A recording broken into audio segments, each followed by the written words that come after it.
Thank you very much, Ambassador, for joining us today. We Yeah. appreciate all of your comments and your insight into the problem. My pleasure.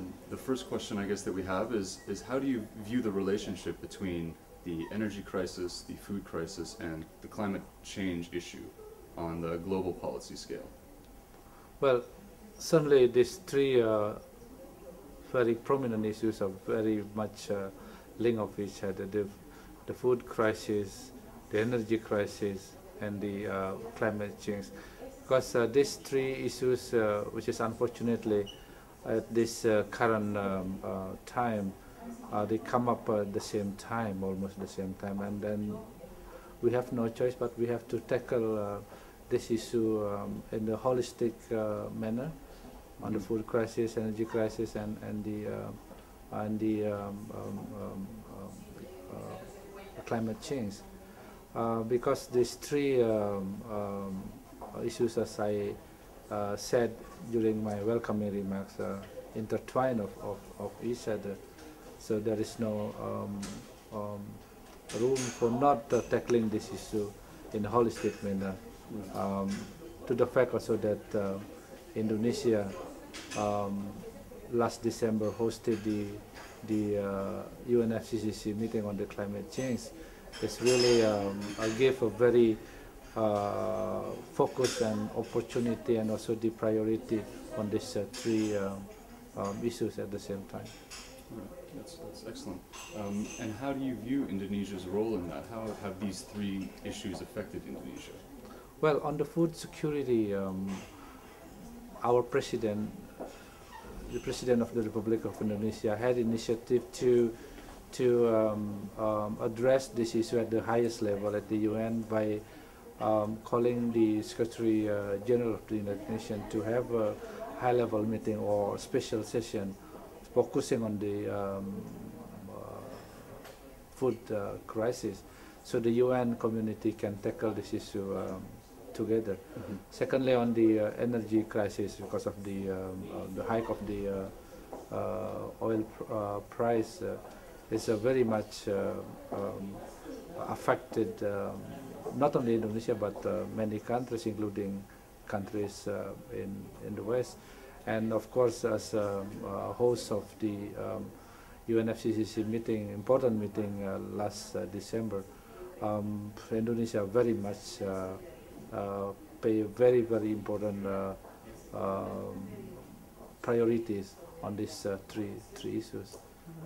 And how do you see other countries dealing with these problems and similar issues that Indonesia is facing? Well, fortunately that what we had a meeting in Rome, which gave a very much attraction for many countries, poor, rich countries, developed countries, and also the special session of the Human Rights Council on right to food, which actually gave also a very good response from all over across country, all over the world. This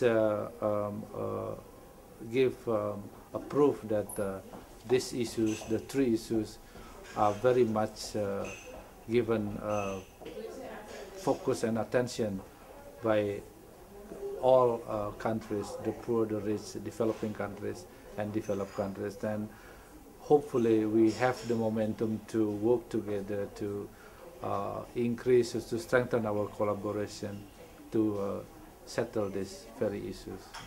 Okay. And a final question then. Recently, Indonesia has removed itself from the OPEC group, if I'm correct. How do you view that impacting long-term and short-term energy and food issues?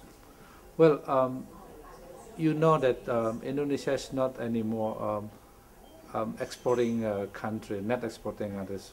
On the other hand, we are a net importing countries now. That our contribution to the increasing of the oil output is not very much significant. And although we believe that we still have a role in decision making in the OPEC, but we think that as a net importing countries now, probably we need to focus our attention more to how to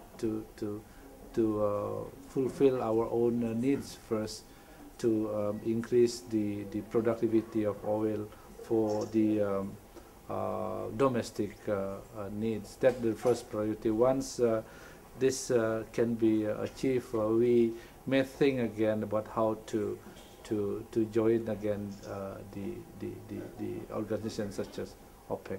Probably in 5 years, we don't know, because the government now is trying hard to increase the domestic productivity for the domestic consumption. Okay. All right, that's great. Thank you very much for your time. You're Greatly very welcome. appreciate it. My pleasure.